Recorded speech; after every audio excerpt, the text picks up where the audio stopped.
Hello, good evening, and welcome to the Tel Talks Talk Show. Thank you for everyone that is joining us at a later time of 10 p.m. I do appreciate everyone that is here tonight. Tonight, we've got quite a lot to talk about, and I've only got an hour, so we're going to try our best to fill it in. We're going to talk about House of Dragon that is coming on Monday night, so look forward to that. Got the Euros before that, so might be a bit of Euros and football discussion as well. So, got Euros Sunday night. We've got to talk about the Acolyte, episode 3. I only watched it today, so it's quite fresh in my memory. So that's going to be very interesting to talk about. We've also got some trivia, some good fun and games, and we've got a bit of Comic Con Midlands to talk about. There is a con this weekend, Comic Con Midlands. I think it's the first one they're doing with Monopoly events. So that's going to be really interesting. We've got some great guests tonight as well. Let's get one on. One we haven't seen for a little while. Let's bring on Mr. Dino Joe. How are you doing, mate? My first time chatting to you properly today. Been so busy. How are you? I'm good. I'm very good. I feel like I'm nice and chill now. It's been a mad couple of weeks, and then some more plans made today. more driving. Is it driving? Yeah. More driving. Yeah. So, how have you been? I mean, we've not seen you. I don't know how long it is. Is it 1 week, 2 weeks? 2 weeks? Yeah, just 2 weeks. I missed last week. Yeah. Oh, so it's only been a week. Only one show. Yeah, personality or something, innit? It feels ages, mate. It does feel ages. But yeah, so we've got a lot to talk about tonight. Before you do that, what are you most intrigued to talk about tonight out of the topics? I don't know. It's tough now. House of Dragon, I'm looking forward to, and also, Comic Con Midlands is now a topic of discussion, which I didn't think it really would be, but now it is. It's got to be. We've got Corey in the chat. Good evening, Corey. Thank you for tuning in, mate. Really do appreciate it. You're loving the shirt. It's an okay shirt. I've got a dodgy name on the back, but I won't turn that around. Mark's in the chat as well. Good to see you, Mark. Let's bring on our other guest who's having a little brother, our genie. Coombsy, how are you doing, my man? I'm good. It's been one of those weird days, but I'm cleaning out an area for when I put my printer there. Oh yeah. So I'm cleaning out the shed, and hopefully I'll be able to put in the printer and have some fun. Anything you've got in mind? I mean, when people buy things, I'm sure there's something you're aiming for. I've got a couple of things in mind. There's a couple of people that want me to make stuff for them already. So hopefully that will go to plan. Mm-hmm. Spider-Man related? No. It's actually stuff that I never thought I'd be touching. But if somebody wants them printed, no, it's not that. No, Joe. No, it's actually airsoft related. So I spoke to somebody, and they were like, "Oh yeah, if you're getting one of them, I know a lot of people that would want this and that printed. So hopefully we can get that going." Lovely stuff. Right, so let's get straight into the show then. We're going to talk about House of the Dragon. I've not done slides tonight. I've been so stretched. So we've just got banners tonight. So I think we'll start with Coombs actually, because I don't know Coombs' knowledge on Game of Thrones or House of Dragon. Tell me your knowledge, mate. What do you know? If you know nothing, I don't know anything. I don't know anything about what you know about it. John start a pillow? We're looking at a pillow. I don't know what I'm looking at.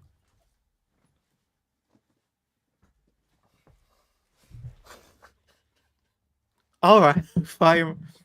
Well, is that you're a fan? You're a big fan? I've got ties to Game of Thrones. Go on then. Go. This is your moment. Yeah, my dog, who unfortunately is no longer with us. Yep. His auntie was Sansa's direwolf in Game of Thrones on the first season. That's mad. That's mad. I'm just going to look at I ain't got the comments up. He thinks dragons are real. Mark Coombs thinks dragons are real. But House of Dragon then.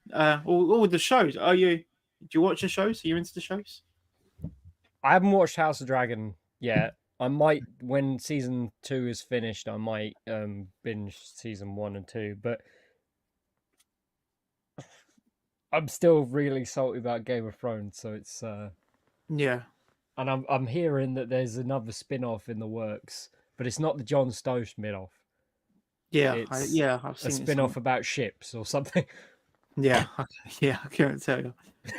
Joe, your thoughts on House of Dragon? Are you excited for it to come back?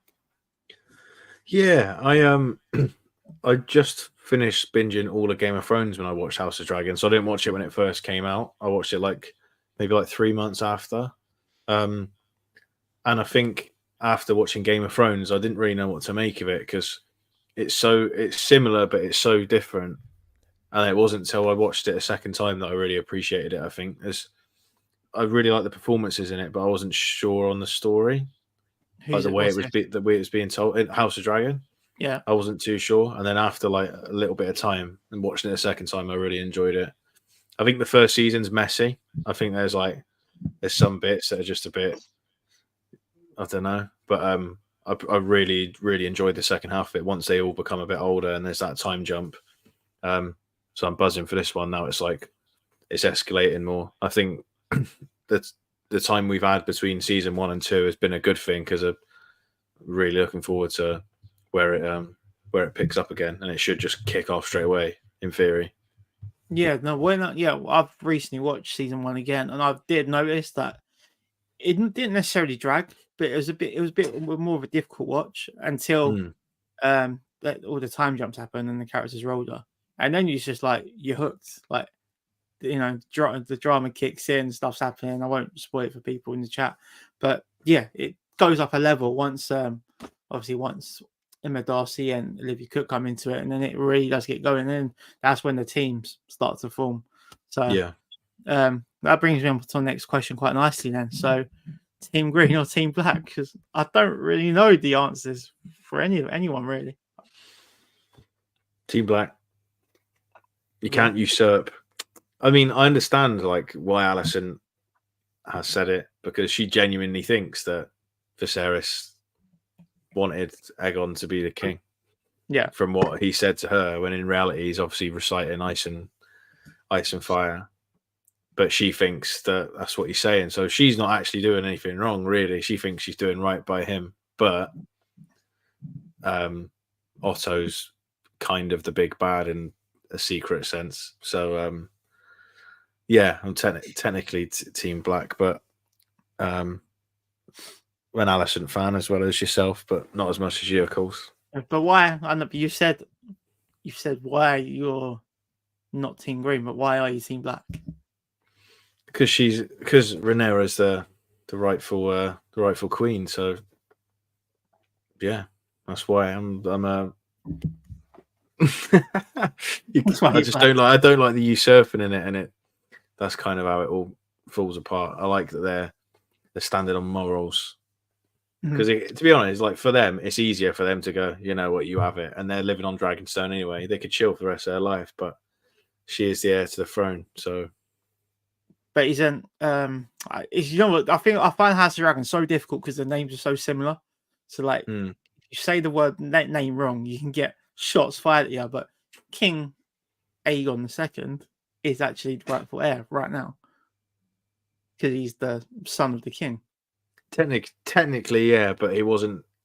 His name there was Rhaenyra. So I feel like he hasn't done nothing wrong. I'm sorry, Coombs, I'm not sure if you've got any idea what we're chatting about right now. Do you have any idea? Yeah, I know vaguely what goes on. All right. Yeah, I think the other thing for me was the incest, and so that was more why I was Team Green. But I didn't realize there's incest with Team Green as well. Oh, they're all at it, mate. King they're all Do you disgraceful. not remember Game of Thrones? It was everywhere. King Aegon's wife is his sister, I think. Is Helena, which I only found out today. Mark says he's Team Black. Corey says he's Team Black. Mark, I can only put comments that are appropriate on the actual show, mate. Milky says he's Team Black, the true heir to the throne. So I feel like I'm not sure if there is a right and wrong, but I think this is what I like about House of Dragon so far. I think the producers. I saw the producers have an interview today, and they're actually tried to shoot it like both sides have got a good case, so it's not actually like 100% right and 100%. Because I think if it was, because I'm not generally rooting for Team Green to be difficult. I generally just think Team Green are the actual. I don't think as Team Green they have a case. I think Alison has a case because she was the only one that heard him. Where Otto didn't care whether it was whether he'd said that or not. He was still planning, wasn't he, with his small council to usurp the throne regardless. But Alison was sat there, wasn't she, on that small council going, well, no, he did actually say it, but they'd already planned it behind the back anyway. And then they killed the guy at the small council, didn't he? When he was like, well, no, why are we taking the word of his mother? That was a mad death. Absolute mad. Yeah. So that's why I'm not. Yeah, that's why I'm not Team Green, because they were plotting to usurp regardless. I think Alison's the only one that's like got a case for it, but the rest of them are scum. Oh yeah, but I was going to say I don't feel like the boys are that evil. Her sons are actually that evil either. I know Eamon's the one with the eye patch. Yeah, yeah. Like when he lost his eye. So one, he's got a reason to be angry because he actually lost his eye, and two, he didn't want to actually kill Rhaenyra's son. I think he wanted to frighten him, really, because toying him, but and so I feel like he wasn't like you can't toy with the biggest living dragon, can you? Yeah, so I feel like he wasn't actually trying that. He was just trying to scare him off, like boys will be boys. But yeah, I can't wait for it. So, Corey said, well said, Joe. Oh, thank you. Milky says the events of season 2 will divide and make choosing a side even more difficult. I hope so. Like, the thing is, because we have got a topic tonight where we're going to choose our top 5 House of Dragon characters, and I am a massive Daemon fan, so I really do like Daemon, and yeah, I won't say the other characters. So I feel like there are both sides, but if I had to pick a side, I have to go Team Green. But so we're picking up with House of Dragon and with obviously the big ending with Rhaegar basically eating Rhaenyra's son, and now episode 1 of season 2 is Son for a Son. So it's going to kick off. I think it's an hour and 4 minutes, so it's going to be absolute bumper episode. You've read the books, Joe, or you know what happens? I can't remember. I know what happens vaguely. I've not read the books, but I know what happens as the book goes. But obviously in season 1 they already did change some things. So in theory you kind of know what happens, but they will change bits. They will stay to a kind of fine line, but it's just how it plays out. I think it will play out differently because obviously they need to do more seasons of a show. But in theory, they could basically finish the story in one season, really, from where it is now. But they won't. I think it will go down quite differently, but still with the same outcome, if that makes sense. Okay, yeah, that's a good point. Yeah, I can't wait. I'm super excited. I don't really want to dive into it that much because I'm not I'm not a veteran with House of Dragon, but I wanted to bring it up, mention it, and I'm so excited for it.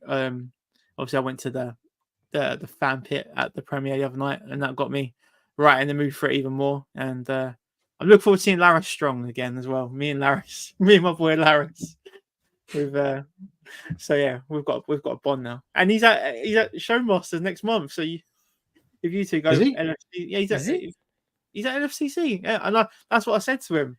I said to him, "Oh, you're at LFCC next month." Well, I said, "Are you at Comic Con next month?" And he was like, "Indeed, I am." And I was like, "Oh yeah, I'll see you there as well, mate." So yeah, he even confirmed. Get them windows signed. Yeah, well, mine's signed, mate. Mine is signed. So. But I hope that's the thing. Because with some characters, I don't know their fate. So if they are going to last long enough to actually get a Funko Pop, so that is the question. Otherwise, it might just have to be dragons or something. Milky says, I'm really intrigued to see how they play out on screen. Some things they have to change. Yeah, it has been confirmed they actually have changed some things. And there was criticism. I've read that there was too much focus on Team Green in episode 1, season 2, which I don't mind. But so if you're Team Black, apparently there's not much focus on Team Black. But I'm really, really excited. Right then, let's talk about the Acolyte, because the Acolyte has got everyone talking. I think we'll start with Coombsy then. Let's get Coombsy talking. I have to say, it wasn't as bad as I thought. Like, I'm not saying I didn't like it at all, but it was not anywhere near as bad as I thought. Koozie, we'll start with you then. Your thoughts on the episode? You had those 2 nice episodes, and then you went and done that. Then they go backwards, literally backwards, back in time. It's one of them filler episodes, obviously. Because did we find out if it was 6 or 8 episodes? I think it's 8. Oh, okay. So it might kind not of fits be. in. 8 sounds like a drag now. Like, Yeah. 5 more episodes feels like forever. Like, I don't know if I've got it in me to watch 5. You know, Gonna have to. But I mean, I understand some of it, and then other bits I was like, wait, so you just made that meaningless? Mhm. And I mean, I like the fact that we got to find out exactly what happened to the 2 sisters. Mhm. But apart from that, it was a real drag. It was. It wasn't. Was it a 38-minute episode? I don't think it was the longest episode either, but it I felt. was on my phone. Yeah, I I was watched it at watching work it in the background. Yeah. Yeah. I did watch it at work. I was like, it's not going to be a blockbuster, clearly by the review, so I knew I weren't missing much. Joe, what was your thoughts on the episode? I know we spoke about it a bit. It's a tough one because I hate like just people that moan about Star Wars stuff for the sake of moaning about it. But there's stuff in this that is so badly written. There's literal like carbon copy lines from the prequels. Like there was lines that Anakin said in episode 1 that was said by the 2 girls. The whole like twins and twin sons thing as well. It's just like that's lazy. And then that they've been conceived by the Force or the string or whatever, the strand or whatever it was called, is so frustrating. Like the 2 strongest Sith basically that ever lived only created life by mistake. They didn't even realize they'd done it after decades of trying. And these random witches, like I have no problem that they have a different view of the Force, like, and they call it something else. I have no problem with that because they're literally a random little religion. They're not going to know the Vaz thing, and that is how they see it. That is what religions are like. They have different opinions on effectively similar things. So I have no problem with that. Gods almost. It's the way that like some of the stuff was written. I mean, like the Ascension or whatever it was called, when they start chanting like Ewoks, what was it? 1, 2 or something. It was so cringy. It was just bizarre. And yeah, it's just a bit weird. Just weird. But I like that they try to explain it. I don't have a problem with them keeping a whole episode for that. Mhm. I just think it was badly. It was just badly written. But I've seen a lot of people kicking off saying like we shouldn't have a whole episode for a flashback. I think you need it for context. I don't think that's a bad thing, having that like separately on its own. Yeah, but it's just the way that it was written and the like the dialogue and stuff. And I think that the hate that the girls are getting, the two twins, the hate they're getting is ridiculous. They're kids. What they get, the actor. Yeah, I've seen people saying like the performances are terrible. It's like they're probably 8 to 10 or something. That's based on the screenplay and the script almost. It's like it's the lines are terrible. It's nothing to do with the kid. Yeah, is it one girl or are they actually twins? I think there's 2. I think that the adults too the same actress. Yeah, but I think the kids are actually there's 2. Yeah, for me, it's just when I was watching like the witches do all this stuff and then counting, it felt like Hocus Pocus or something, and I was just like, "There's no way like Mark Hamill and Harrison Ford would ever be linked to this kind of thing." Like Luke Skywalker. Oh, the Last Jedi, they do. I know, but like, do you know what it reminded me of? Like, the scene where May goes, "I'm gonna kill you," or "I'll kill you," and it's really cringy. And Headless made a good point on his stream last night where he was saying, why all of a sudden when they're like twins and they bicker a little bit, as she's gone, "No, I'm going to kill you." That's not something that would come into a kid's mind, like to do that. But that scene remind me, in The Last Jedi, where it shows Luke about to kill Ben Solo for no reason. That was like that. It was just really badly shot and it's just so stupid. It's just something that wouldn't sort of happen. But I think like the religious side of it is fine. I just think the way it's been delivered and literally robbing dialogue from the prequels is just mad. It's just so weird. And there's one more thing. Apparently, right, so Kenobi had 89 million budget. This has 189 million budget. I want to know where it's gone. It's true. It's true. Where is that? Yeah, it's got to be in one episode or something. Don't. Or no, didn't they say it was something per episode? Like there was a big amount, a million per episode. I think I saw. It might have been on location because I know that Kenobi was basically shot in the same place where this was shot. There was some that was shot near me. There's some shot in like the Brecon Beacons. There was a lot of it was shot in Madeira for like the, I assume like that woodland planet that we saw for about 2 minutes at the end of last week. Well, I assume we'll pick straight back up on episode 2 next week. I would assume, but it's bizarre. I don't want to dislike it either because I like the concept of it. And I liked the like spin in the first 2 episodes. I was like, oh, I wasn't expecting that, like them to be twins, but them to say like they've been birthed by the Force and stuff is like, why are you trying to?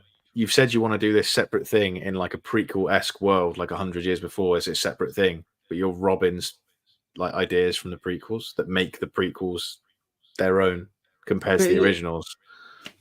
But it feels deliberate. I feel like they're almost it is. Like they're deliberately altering canon to like trigger you a bit when you don't have to. Like you do your own thing, and you don't like. Well, I think we wanted something that doesn't. It's so far away from everything, like it doesn't affect canon.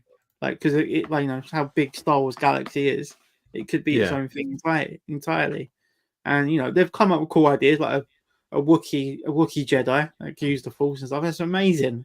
They've got some cool things they can actually do. You got Soul seems a really good character, and then they've got Indara, which they killed off in the first episode, and now we're getting her in flashbacks, and we already know her fate. So it's a bit like we're probably going to end up really liking Indara, but it don't really matter now because I don't mind the flashbacks, like seeing them again, because they're kind of like spinning it out like almost like a detective thing, like you're unraveling why everything in the first episode and second episode happens, and like explaining it. I don't mind that. It's just like it's the way they're telling it. It's just it seems bizarre.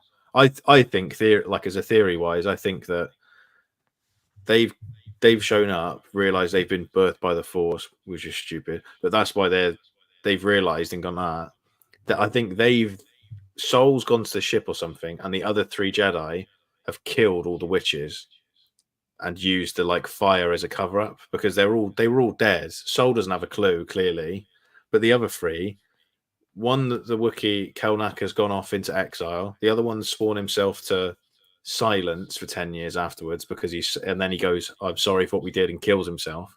I think they've lived with guilt, and that's how they're going to spin it, but like they're unraveling it so slowly rather than just showing you what happens. I think it's going to be like a really disappointing reveal when they actually do reveal it, because there's clearly something that's happened, and that's why May's trying to kill them all. But it's it's just badly written, isn't it? I feel like the answer is going to be so in your face, like you probably crack it from the next episode, and then it fully gets revealed by the finale, and you're like, yeah, I knew that. That Sith's already been revealed by mistake. What do you mean? It shows like the Sith at the end of episode 1, and he like just ignites the lightsaber on the rocks, which was cringy anyway. Do you know who that is?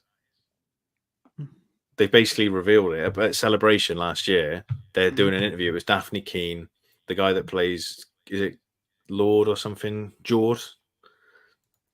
Him and someone else. I won't say who the other one is. I don't want to spoil it if no one's seen it. But they're sat there and they're going, oh yeah, you were really good with a lightsaber. And that character's already been in it, and they're not a Jedi or anything. So they've literally just revealed that that's the Sith, basically. Oh, great. So it's not going to be like a big reveal. It was revealed over a year ago by mistake. So what, we know the famous actor? No, they've already been in the show. It's someone that's already been revealed. It's going to be very anticlimactic, but it's not. It's just bizarre. It's just I don't want to like shit on Disney Star Wars either, because people love to do that and go, "Oh, Disney awful." Ahsoka was brilliant. Rebels was brilliant. That was Disney XD. If people forget, the first thing Disney did with Star Wars that wasn't the sequels. They've finished the end of the Clone Wars. That's brilliant. Mandalorian, great. Season 3, meh. But the actual Mandalorian, brilliant. It's just bizarre. And I thought Kenobi was bad as well. I don't know what other people think. I thought Kenobi was disappointing. I like Kenobi minus Raver. I liked Anakin. I liked the Vader was proper like dark in it as well. So I did like. Yeah, but even that sort of side of it was like robbed from Rebels. It seems like these singular directors are just taking stuff away from other Star Wars projects instead of just making something their own. Like the Darth Vader and Kenobi stuff was literally nicks from Rebels. That whole it was the other side of the mask fight. Yeah, the cut. What they actually said was the exact same. It was the exact carbon copy. It's like I saw this in like 2016. Well, that's what I actually enjoyed before, because I was never. Well, I'm still not really a Clone Wars fan, but there was stuff that I didn't really understand with like the live action shows, because it happened in Clone Wars, and it didn't repeat itself. So it was like, oh, you have to watch Clone Wars to understand this bit. But now, like you said, they almost repeat the sequence. It's like, oh, in case you missed it, we're gonna do it again, just so you don't have to watch the Clone Wars, when it shouldn't really be like that. It should be you have to watch this to understand. But now they're just like, yeah, we'll put it back. We'll chuck it back in the ring for you to watch it. So before we move on, then, what are you most excited for? Or what would you rather binge all the way through now? Would it be? And this is going to include the Acolyte, House of Dragon, The Boys, and The Bear. I'm not sure if you've seen The Bear. If you could binge I've not seen The Bear yet. No, me either. Me neither. Oh, I'm quite surprised. I think it's so many shows that are bingeable that like the idea of that isn't something that you go, oh, I really want to watch that. But the reviews are so good that I'm going to have to at some point, but I'm in no rush to. And it's got the bloke from Fantastic Four, who's the Thing, isn't it? Yeah. So it'd be interesting to see his acting style. I've not seen anything yet. So yeah, the answer to the question then, what would you want to watch all the way through now? I'd pretty actually rather wait. I'd rather get Acolyte out of the way and watch them all now. Okay. I watched the first episode of The Boys and it was brilliant, so I'm looking forward to watching the rest of it. It's very good. Yeah. Very good. And if you forget how like full on The Boys is, like, oh yeah, that's a reminder. It's really good. First episode. The first episode was very good. But I'm looking forward to House of the Dragon. But I do love I can't really think of the word, like the era. You know, when you can actually enjoy your Monday night when it comes back on. I don't want it to bang it all out and just forget about it. I'd rather like drag it out and enjoy it, look forward to it every Monday night. Walking Dead era, isn't it? Where you've got 8 weeks or whatever. No, Walking Dead was 8 weeks, wasn't it? Because they split the seasons in half. Where you got 2 months of knowing that you've got 1 day a week that you can sit down and watch an hour's episode. Yeah, I'm the same as you there. I'm looking forward to that. Yeah, and they're good lengths. There's a very good runtime. They're almost they're hour long, isn't they? They're almost all hour long episodes. So yeah, they're gonna be cracking. Coombsy, what are you most excited for? And what would you watch all the way through if you could? I have watched all the episodes of The Boys that have come out today. Mm-hmm. And oh wow, yeah, I sat down and watched them. I was chatting to my friend, and he was going, "Oh, I can't believe that's just happened." Blah blah blah blah. And we were having a proper conversation about it. I was like, "Oh, you just wait, because I'm ahead of you by like an episode." And then he comes back and he's like, "Oh." Have you boys seen Jeffrey D. Morgan yet? Yes, he's right at the end of episode 1, isn't he? Yeah, that's what I've just finished. Is he Monkey Man or something? Don't know. He's just a guy in a suit for the moment. I guess. Don't know what his power. Oh, I think I've read he's Monkey Man or something, which is he works for the CIA. So you haven't seen any powers yet. No, that's what it was rumored that he'd been cast in. But all you've seen at the minute is that he knows. This has been in the trailer anyway, so it's not a spoiler. But he knows Butcher from the past, and then they just have a conversation. Effectively, that's as far as you see him. But yeah, he looks very Negan-y. Careful. Right, let's move on then to let's do some fun and games. So we're going to do our top 5. We're going to start with the most difficult one, because I come up with this one. I was like, this could be quite fun. Then I really struggled with films. So we're going to do top 5 films with a colour in the name. I've really struggled on this. I really struggled. I couldn't believe how much I struggled. I thought there'd be loads. Then I had to Google it, and I couldn't believe it. They're not a great 5. They're really not a great 5. There's not many either. I know there's going to be. I know what's going to be in Joe's, but There's some really bad ones. Yeah, I'm being very true here. I'm not going to fake it. Oh, I need to. One of these are faked, but it's a good film, and I have watched it once. Right, let me just remove the banner. Right then. Let me get middle. Right, tell me, Joe, are you ready with your list? No, just loading it up. This will be interesting. I'll be surprised if anyone has Blue Beetle. That's a good one. So we're talking about greatest film ever. Love Blue Beetle. Yeah, I did see Blue Beetle come up. It'd be interesting to see what colours as well people have gone for. I've got you a up? variety.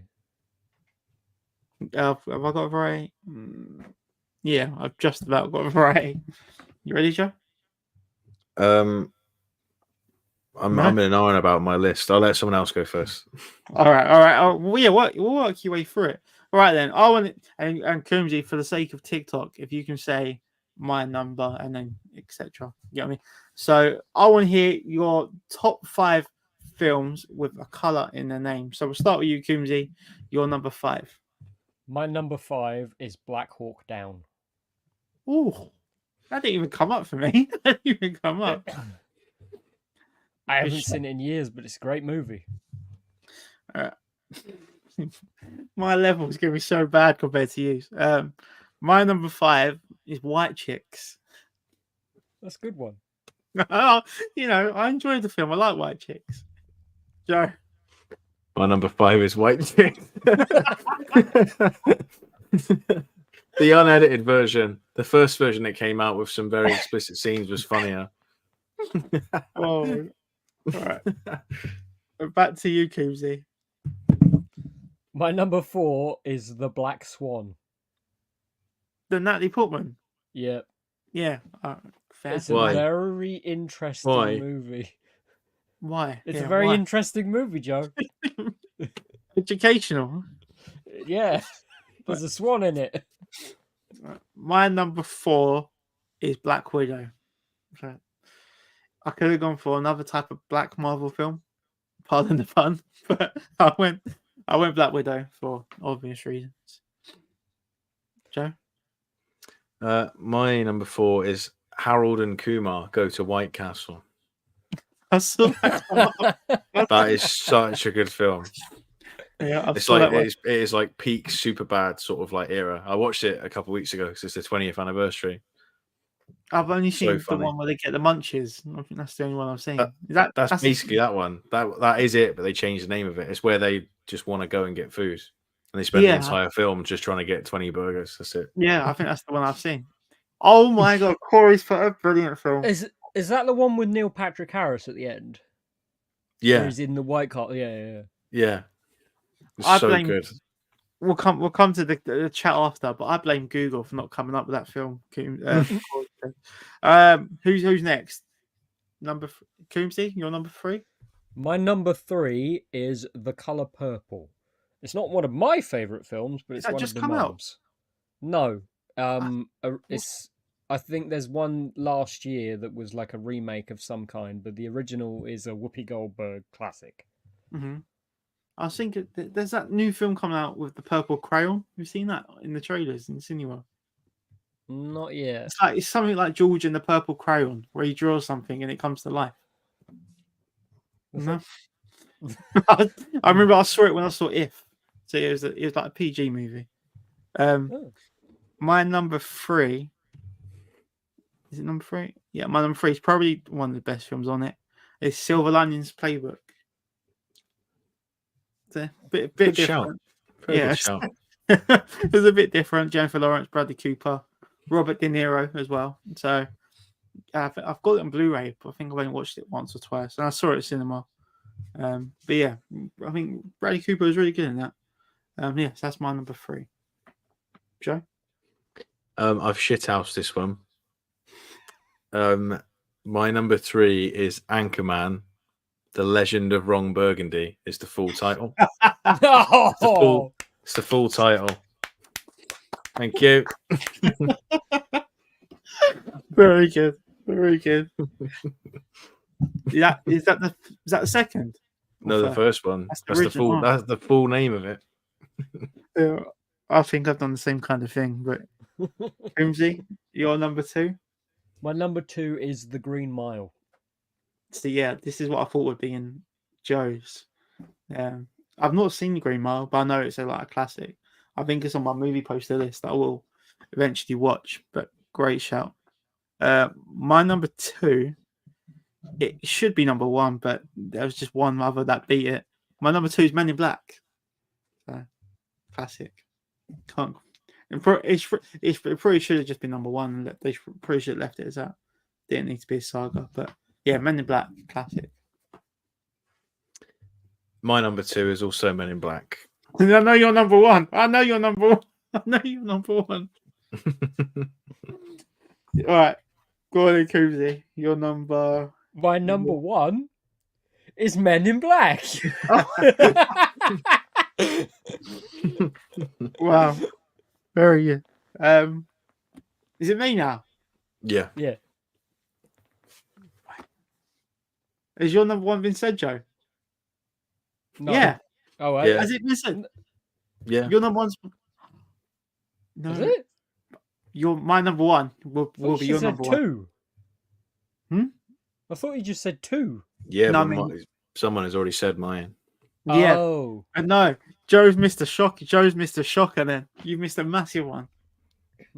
A massive one. A massive one.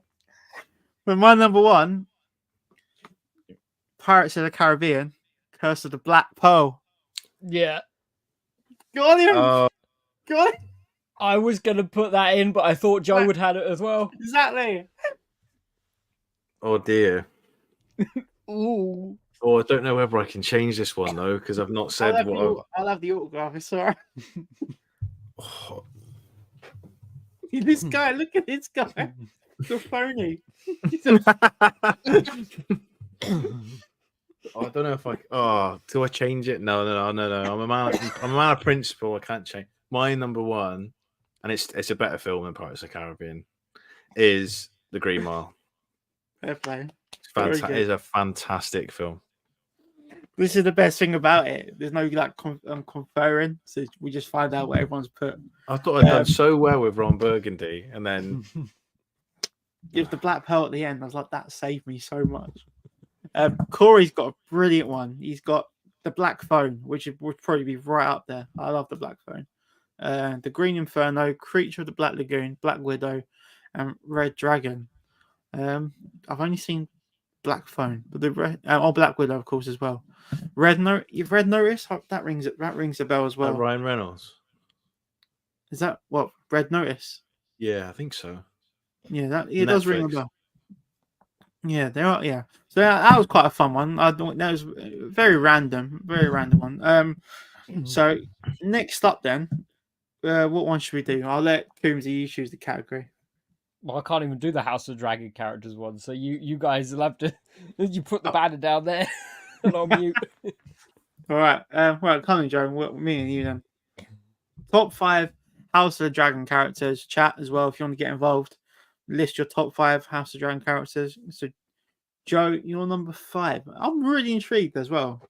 You're number 5. My 5 is Kristen Cole. Oh, fair play. Yeah. I like him as a fighter. His fighting scenes are good, and I do like how he changed sides because he got mugged off by a kid. Typical bloke. Typical bloke. You know? And it's creepy actually that he's like he liked her anyway because I don't know,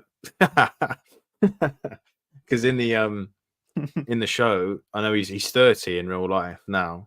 Yeah. His character's supposed to be like 10 to 15 years older, so even creepier that he's with that he's trying to get with her.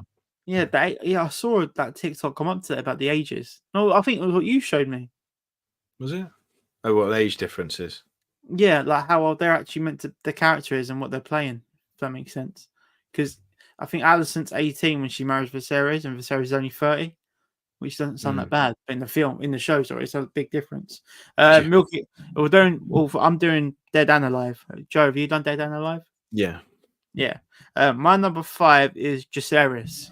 Yeah, I like Jacaerys. Partly because I met him as well at the premiere, I suppose, and may have had a bit of an influence. But yeah, I've gone Jacaerys as number 5. My 4 is Alicent. 4 at 4? At 4? Mm-hmm. All right, my number 4 is Viserys. It's low. I love Viserys. I do love Viserys, but I feel like maybe like the potential of Viserys is done now because he's obviously capped. He's capped, isn't it? So yeah, this is my favorite to date. Yeah, I do. It changed. It'd be interesting to do this in 2 months' time and see what the difference is. I just feel like the other characters I've put, they've got a lot of potential for next one. Even though I'm sure one of these are going to die very soon. So, my number 4 is Viserys. So, my number 3 is Otto Hightower. Oh, you like him? I really like the character, and I like that. Similar to Littlefinger in Game of Thrones, he's sort of like the puppeteer behind all of it. Really, he's kind of constructed a lot from literally the first episode of like trying to get Alicent in there, and she's kind of just an innocent bystander to all of it, really. And he's just trying to play the Game of Thrones essentially. So that's why I like him, and I like he's portrayed really well. I don't think he comes across as manipulative. I think he hides it better than Littlefinger. That's why I like it. Yeah, because it's almost a bit harsh to say that, but obviously he is very like what I mean. When he gets thrown in prison or whatever you want to call it. I think it's someone that. But why did he get thrown in prison? Someone snaked him. He got thrown in prison then because I think they said he wasn't being loyal to Viserys or something. But yeah, we haven't seen that much of him being unfaithful. But yeah, no, great character. My number 3 is Aemond. Bit of a badass. He's got the best dragon that I've seen so far, and he's got the one eye, the blue eye is pretty sick, and yeah, he's a bit of a bastard. He's pretty cool, just a cool character. So yeah, Aemond is my number 3. My number 2 is Viserys. Oh, so I think we'll probably have the same number 1. I think, yeah, we'll have Viserys in. I just think Paddy's portrayal of him is just brilliant. Just seems like the only nice king I've ever seen in the Game of Thrones sort of universe. Doesn't just wants to be innocent. He wants the kingdom to be run just nicely, everything be of peace. Doesn't want drama between any of the families. And some of the speeches within the last 3 episodes he's in, brilliant. And really good. He really loved Emma, like his wife. Yeah. Which was really nice. Until he had a son and went, nah, cut her open. Yeah, but he really did love Emma. And I think when you hear about the story about Henry VIII, and he had 8 wives. But reading the Viserys, you can tell his true love was Emma, and he weren't the same after that. My number 2 is Alicent. Always plotting, but I feel like she has got good intentions, but obviously she's being a bit misled. She's getting words in both ears. But yeah, I do like Alicent as a character. But not enough to be number 1. I think I think because obviously I think we have the same number one. Yeah, I assume we've got the same one. If not, it's going to be Rogue. My number one is Damon. Yeah. I thought you were going to go no Rhaenyra. No. Yeah, I thought you might have got Rhaenyra. No, Rhaenyra would probably be 6. I think for me. I think I do like her. I really like Emma Darcy's portrayal. They're really good at it. Rhaenyra's got potential again. I feel like she's got. So I think if we do this like in a year's time, she probably will be in it. And then I doubt. I think I say it might. I doubt if Viserys would be in it on in the top 5 if Rhaenyra does have potential. Rhaenyra was like that for me in the series. How I felt about the character, which is a testament to the character, because like same with Otto. You're sort of like, but I liked towards the back end of the 4 episodes when she's younger. When she's like coming into her own a bit and being a bit rebellious, not necessarily incest stuff. Millie. Yeah. And then the last episode, she's really good. Yeah. When she goes rogue. When she becomes like very strategic and very calm and collected, where Damon's like, let's get them now, let's attack now. And she's like, no. And then when they light the map up, it's really sick. Oh, when she sends her sons on the dragons. Yeah. But like the strategic side of it is really cool. But then, right at the end of the episode where she's like, looks like it's all about to go down. I'm really intrigued to see how she handles the death of her son. Yeah, I mean, the acting's mad though. Like the acting is mad. Like, I'm not sure if we say she or they. She is a character. If you get what I mean. Yeah, the character's she. The actors, they. She is really distraught in like the trailer that you see, like, and you see in the photos, the still images of Alicent and Rhaenyra, like how upset they are, and they were best of friends. And then I think it is in episode 10 where Alicent has the page from the book that she ripped out when she was younger, so she did keep that page. So it shows that Alicent does have a heart still as well, and they probably don't want to have war, but obviously it's almost self-inflicted what is to come. But we ended up chatting about Rhaenyra when we both said Daemon. So Daemon is mad, and Daemon's a brilliant character. Did you see the interview with Daemon with Matt Smith when he said Daemon would beat Jon Snow in a battle? Yeah, he's wrong there, I think. Do you? Yeah, I think so. It depends. By the end of Game of Thrones, Jon Snow's like the best swordsman in the land, practically. None of them would beat Sir Barristan. I think Milky could back me up on that. I think Sir Barristan's probably the best swordsman. Even at his age when he dies. But Daemon's so cool. And that scene where he says he can keep his tongue, that is unreal. And the tongue's still on the body. And the way he does it, and then just like he's just so casually stood there, just on his sword, and then just like, whatever, just wiping the blood. It's just so sick. Yeah, and I felt sorry for Viserys in that scene, because he's literally just watched someone get beheaded like that, and Viserys is not in a good way, like health wise, and he's just seen that. He's missing half a head. It's like, oh, that's me next. That's me next. Yeah. Let us know in the comments then, guys, who would win out of Jon Snow and Daemon. That would be, I would say Daemon, but maybe it's recency biased. Let's see what this chat's saying for their top 5. Corey's gone Viserys first, Helena, Rhaenyra, Daemon, Harwin. Who's Harwin Strong? Am I being silly? I genuinely don't know. You got Larys Strong, who's the one that likes Alicent's feet. So I'm wondering who Harwin Strong. Is that the one whose head gets smashed on the table? I might be wrong. I'm not sure. Milky says Daemon, Viserys, Aemond, Alicent, Otto. That's like a mixture of us, both of us. Yeah. Yeah. No, Daemon, Viserys, Aemond. Yeah, that's a very I think if me and Joe had to come to like a compromise, that is probably the 5 would go for. That's a very good list. Vhagar, Caraxes, Somfur, Vomito, Syrax. Where's Rhaegar? Where's Rhaegar? Paddy should have won an Emmy. Big up Matt Smith, a real legend. And curly-haired lover of Rhaenyra. He died in... Oh, yeah, I know you mean. Oh, yeah.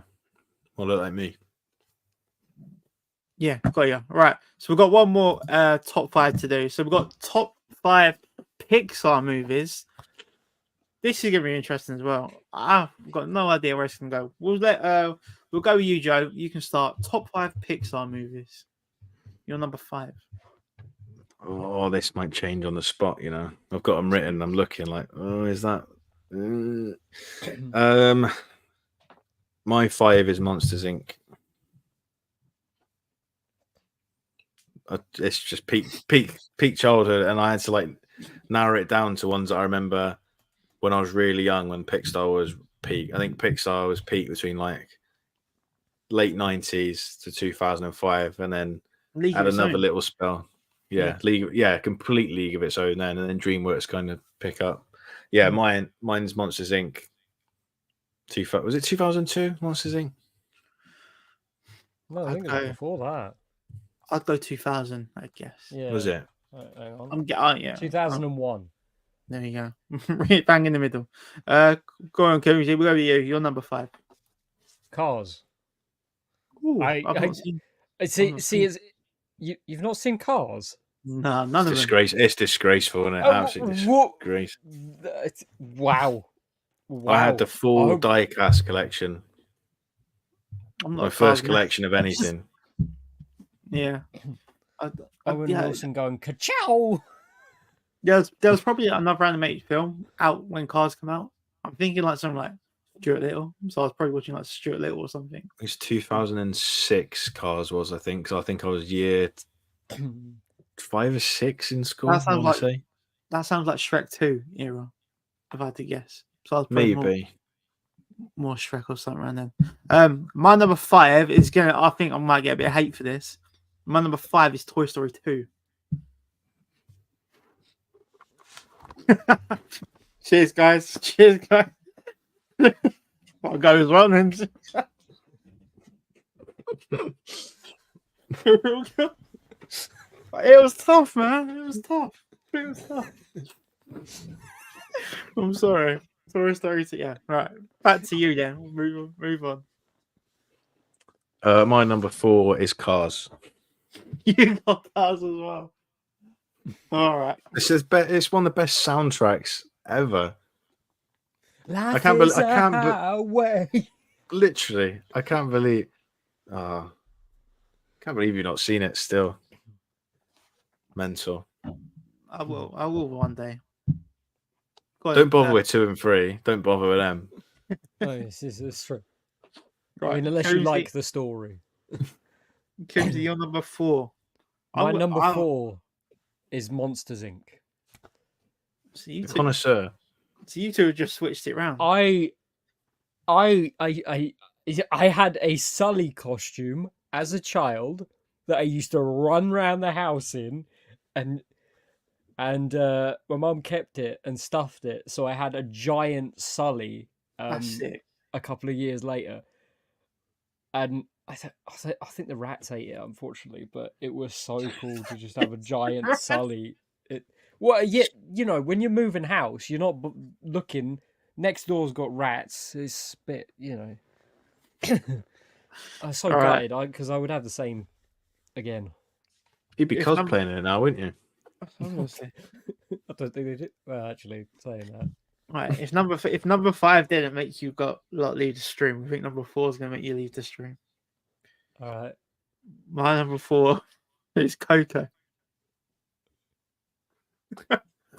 I'm sorry. Ta-da. See you Thursday, boys. See you next week. There we go. I mean, I can't. No lies told here. It's a genuine list. All right, I don't know whose go it is. Probably. I don't actually know. Who's number 4?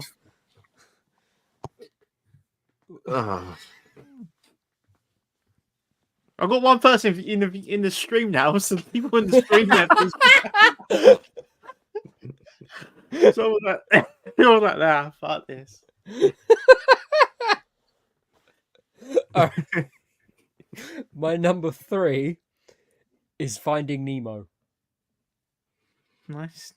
Specifically, because I watched it multiple times at the cinema, But then my dad found one of those people that imports DVDs, not the dodgy ones, but the regional ones. Because back then, the States got them like the same time we do now, like a couple of weeks afterwards, basically. So he imported it, and we had to get a special DVD player, and I sat and watched it until like the disc broke. Mm-hmm. As a kid, it was just so. And Nemo, yeah. I'm sorry, I forgot the film was talking about. Did I have there was a video game, wasn't there? Yeah, PS2. Yeah, PS2. Yeah. Yeah. I think I had that as well. I know it was something that I quoted a lot throughout life, like when somebody asks where you live, you go 62 Wallaby Ways. That whole thing there. It's just a great film. And the PS2 game was elite, by the way. I thought it was because it's probably what I played a lot of as well. Elite. Who's going? Go on, you go, mate. My number 3 is Toy Story, the first one. Fantastico film. Big affiliation to me. My old man was a manager at the Disney store when I was conceived. I assume not in the Disney store, but who knows? And I've got the original Buzz Lightyear and Woody, and they're older than me. And I did go pick them up last week, and the sun damage is unreal. But I will get them on Sunday and bring them to do show and tell, because you wouldn't think it was Buzz Lightyear and Woody. But Toy Story, brilliant film. Who's me or Coomsey? I've got it all done. It's you. It's your third. Yeah. Toy Story is my number 3 as well. So a bit of redemption. Sorry, we don't have to leave for that. Yeah, you stay in your seats. Great film. Like this list almost come to me like that. It wasn't a difficult list. And then it was just about arranging them in order. And that's just where Toy Story ended up. So Toy Story is my number 3. But love it. My number 2 is Incredibles. Shout. And also it has a very, very good PS2 game. It doesn't hold up as well as it did, but when you were a kid, you just loved sitting there playing all the different heroes, and it was great. Especially that one level where you fight. It's the first level of the game. No, it's where you're in the burning building. Yeah. Bon voyage. Yeah. Yeah. You got to launch stuff at him. Yeah. Yeah. Pixar PS2 games were elite. They were. Toy Story 2 on a computer, unreal. Which is my number 2 is Toy Story 2. I'm trying to think what your number 1 is then. Wait, what's my number 2? Yeah. Go on. Any reason why? Is that? It's just absolutely fantastic. The whole Al's Toy Barn thing, the like sort of adventure of them going to find Woody, so good. The game was amazing because the game kind of played out like the film did, but with like bosses and stuff. But yeah, it's such a good film. I love like the video game aspect of it as well at the start, because games were becoming gaming was in its like full ascension. Is that number 2? Yeah, when Rex is playing as Buzz. Yeah, right at the start, at that sort of like beginning scene is so different to the first Toy Story. The way like it upgraded, in my opinion, where like it shows like Buzz on Zurg's planet, and then it cuts back to them in Andy's room. I just think that is such a good start to a film for an animation. Is that the same film where they're in the desert? No, that's start Toy Story 3 with a train. Yeah, that's Toy Story 3. Yeah, I'm getting mixed up. My number 2 is a film that's been mentioned by both of you. It's actually Monsters Inc. Just iconic. As a duo, I think only Woody and Buzz come close to Mike and Sully. But yeah, I just love Monsters Inc. and so many quotes in it. But yeah, brilliant film. Such a simple plot as well. So Monsters Inc. my number 2. Number 1 has already been said. It's Toy Story 2.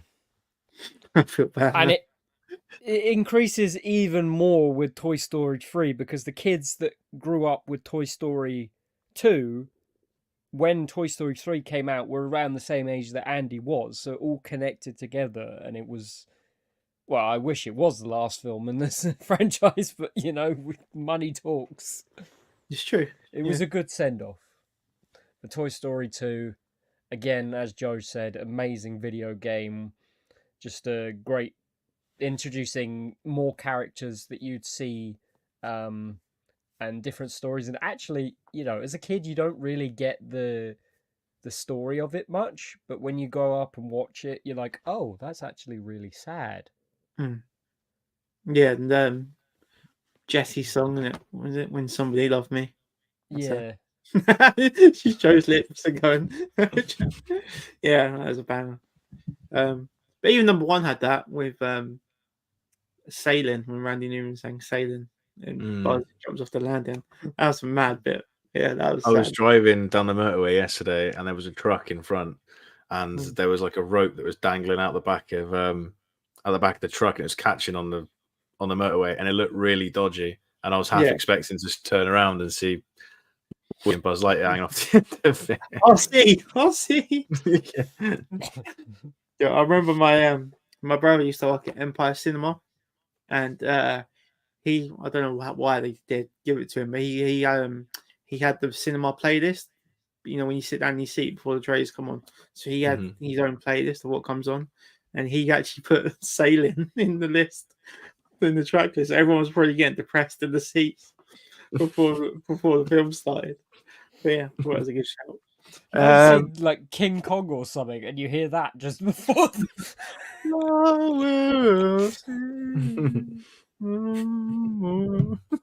Just leave the cinema. Don't want to watch it anymore. One arm. Number ones? Oh no, that was your number one, Kimsey. Yeah, that was my number one. Yeah. Joe's number one. My number one is Coco. Yeah, because that's my number four, probably. Yeah, that I just think it's perfect. It's so good. I didn't watch it when it came out. I remember watching it. I think I might watch it like BBC One at like Christmas time, the year after it came out. Yeah, and I was so emotional. I was watching it like in the middle of the day. You don't know what you get. I just couldn't believe it. It's so good. The story's so good. Soundtrack's amazing. Like I listen to the soundtrack now, and I don't care who I'm with.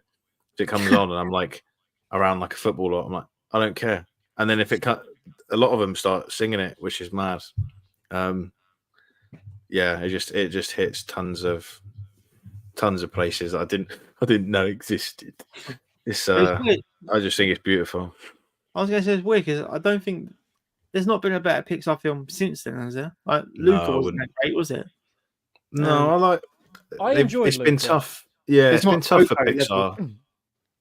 Like since streaming has become a thing, Disney Plus especially, Pixar have struggled, I think, big time because they haven't been able to get like that big release. And this weekend will be a test to see whether like Pixar jumps back up again, because a lot of people really like Soul, but I'm not that arsed on it really. It's not my cup of tea. I can see why people like it. It's on that, like, it's trying to be like Coco in that sense where it touches like a part of you or whatever, but it's not my cup of tea. But I like Elemental. I think that was good. Yeah, that's what I was gonna say. Elemental's good, but I feel bad that that's come out during like a streaming thing. That was like the back end of COVID, where I feel like if that was coming out now, I think that would boost Pixar up for Disney again. But I'm looking forward to Inside Out too. That one's quite emotional as well, but I don't think it pips any of the ones that we've listed. My number one is a film none of you said, but it's my favorite Pixar film. It's A Bug's Life.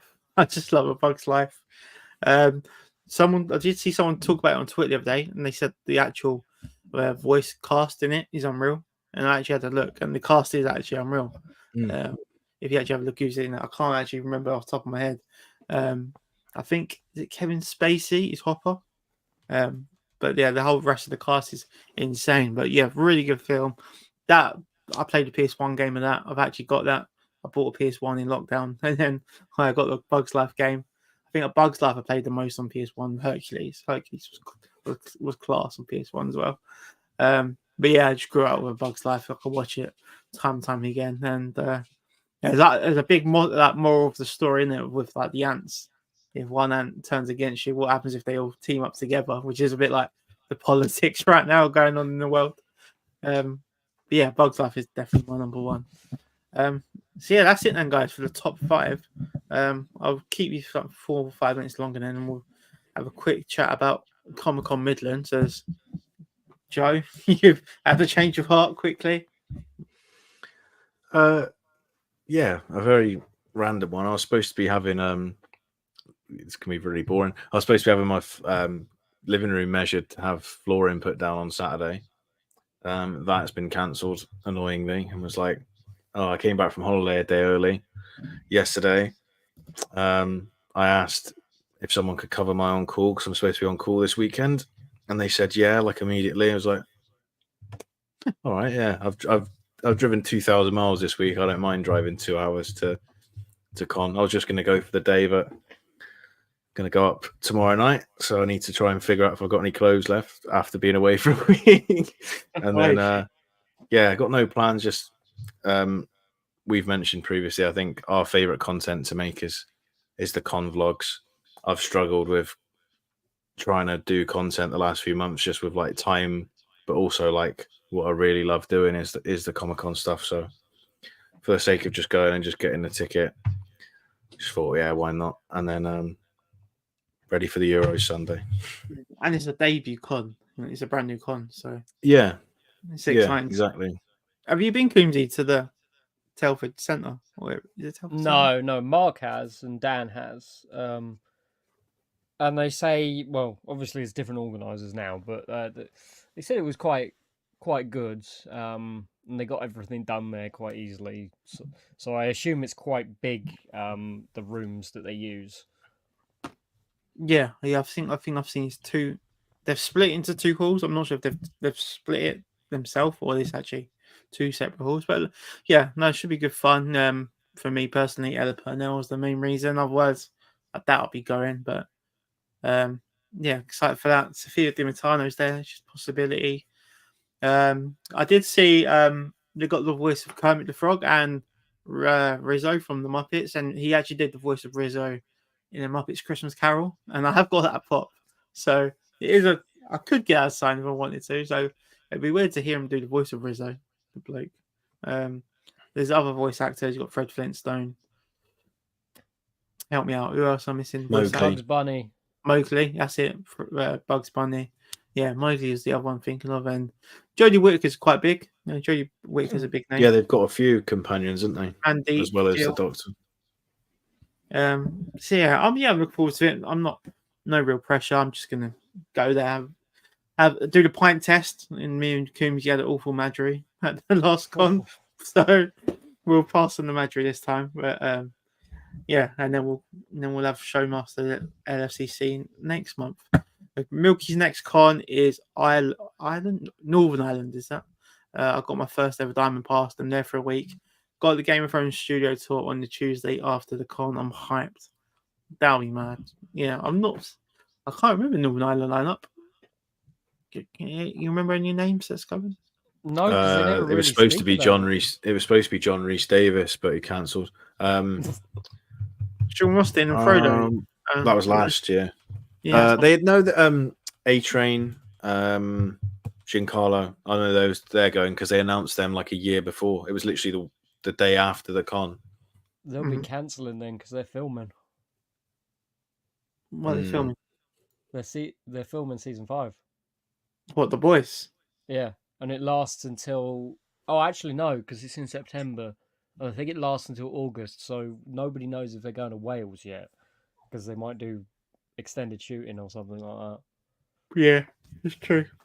And Mark says 4 Mortal Kombats. Yeah, it's good if you're into Mortal Kombat. Mark's got spare pops if you want any sign. So yeah, that is about it then, guys.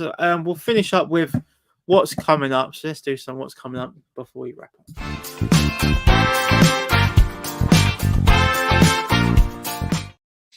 So guys, what's coming up? We'll start with you, Coombsy. What's coming up on your TikTok or your socials? Yeah, I guess so. It would be TikTok.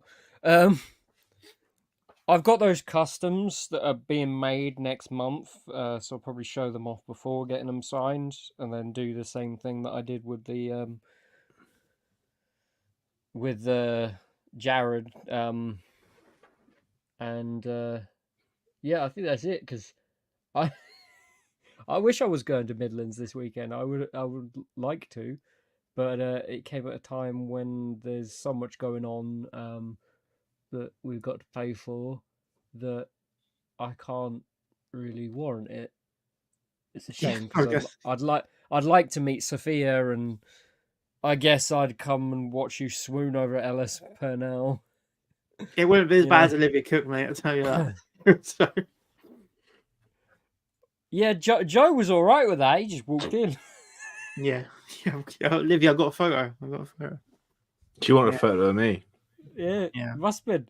It was a skin fade, I think. It was probably a skin fade. I didn't have a skin fade. That's the first start of growing it as well. That's probably the worst it looked. I'll tell you what. Let's have a quick look at the comments. Luau's here. Christine Payne's here. We've got a couple of Americans who tuned in. I was going to say, so Coombsy, you've got what, TikTok coming up then? Yeah, there'll be a couple because there's a couple of pickups that I do, because obviously I renamed it to Coombsy's Collection everywhere because it's my collection. It's what I want to show off. So there'll be a couple of things probably get, but I'm most excited for those Red Dead pops to come and be like process. Sorry, I just realized what you meant. They were pricey, but they are as I said last week, my favorite game of all time. So I've got to honor the two voice actors. I think they done. Was they there last year? No, they had them somewhere. I think they were definitely at somewhere. It's not the first Monopoly they've done. Yeah, no. I think GTA guys they had last year. At the first Wales Comic Con they had Trevor, the voice of Trevor, who's obviously was also in Walking Dead. Yeah, but he was in the he was at Liverpool as well when I went to Liverpool. Yeah.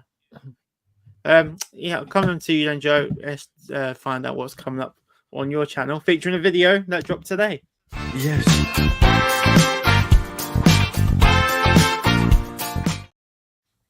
Go on, mate. Yeah, did a nice little Lord of the Rings video today. Finally had some time. I was going to record Saturday, funnily enough, and now I will be recording Saturday for something else. So yeah, dropped a little Lord of the Rings video, just talking briefly about the projects that are being released over the next couple of years that have been confirmed, which just feels crazy to talk about, like multiple Lord of the Rings projects that have all been confirmed. And there was even there was games I could have talked about, but I just wanted to talk about film and TV. So yeah, just a quick little video. So if anyone doesn't really know what Lord of the Rings stuff's coming out and they want to know a bit more, please feel free to go and give that a watch. It's only a 5-6 minute video. And then Saturday, I have a nice little Comic Con vlog to film. So I'm really looking forward to that one. Get the little mic out. Have Scrannet ban it. Yeah, sorry. Go on. No, it's all right. I just feels like we're in that a Lord of the Rings era right now. Like with Lord of the Rings coming back to the cinema, it feels like the best Funko Pops being released right now are Lord of the Rings Funko Pops. Everything else is pants, It just feels, and Comic Con wise, we're getting Elijah Wood, Sean Austin, Billy Boyd, Dominic Monaghan, Ian McKellen, even Orlando Bloom, Ian McKellen's in Player Kings Up London. Come on, Vigo. Yeah, Viggo Mortensen's got a film out right now. He's been in London all week. I've seen people been meeting him. So you know what I mean?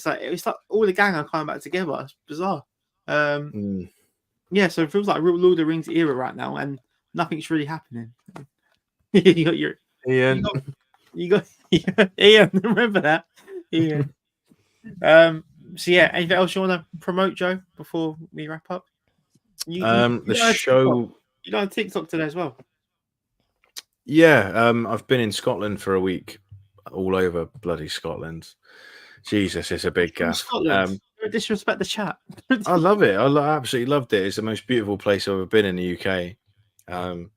except from my front garden now. But yeah, it is gorgeous. It's just it was a lot of driving for a short period of time. I mean, I drove 9 hours yesterday. It was a long old slog, like. But yeah, absolutely loved it. And whilst I was there, I went to quite a few little filming locations for Harry Potter and Skyfall. Went to where Skyfall was filmed, which was quite cool. So I put a little TikTok of a few of the Harry Potter places I went to. 2 of them came across by coincidence, which was quite cool. Just had a look on maps, like, oh, that is behind me. That's cool. So yeah, it was really, really sick. So I put a little TikTok of that. And anything else? Oh, and branching off of Lord of the Rings briefly. I'll be doing detailed-ish breakdowns for Rings of Power because I'm really looking forward to it, and I feel like I'm one of the only people that like it. So to break it down, or say like what they're trying to do, because it is completely different to sort of like the source material. It's almost based off. So I'm going to compare the two and kind of connect the dots for people that just to stop people from hating on it and saying, "Oh, this is what they're trying to do." Blah blah blah. Mm-hmm. So yeah, that's yeah. There'll be a lot more coming out on YouTube in the next couple of months rather than it has been since Aberdeen, really. Yeah, I was going to say the best way to get back into the swing of YouTube and content is a Comic Con. You know, once you're at con, I think like you'll be in the mood for it, whether it is YouTube Shorts, TikTok videos, or an actual Comic Con vlog. So, well, and as for myself, I've been so busy, I've not even been able to do like a previewing Comic Con Midlands vlog. Preview video. That's like one of my favorite videos to do as well. Just not had time, generally not had time to do it. And yeah, what I will be getting signed would be the Yellow Jackets Funko Pop, and then the rest will be we'll see on the day really. So but I'm very relaxed, even if I don't get to meet Ella Purnell, I'm very calm. It is what it is. I'm just going for content, enjoy my day out, or night out, whatever it is, and then enjoy the football and then come on England on Sunday night. And then House of the Dragon. So if England lose, we'll have House of the Dragon Monday night, and then we can just block out the football until Thursday when we play again. And if Alicent dies, someone's gonna have to be on watch at Tel's house. I'm going if England lose. Yeah, if Alicent, I don't know what to do if Alicent dies. Well, I have to roll on Thunderbolts. that'll be my next one. Bring When's that Thunderbolts? They finished filming it. Have they? Yeah, apparently I saw an update on Facebook today. They finished filming it.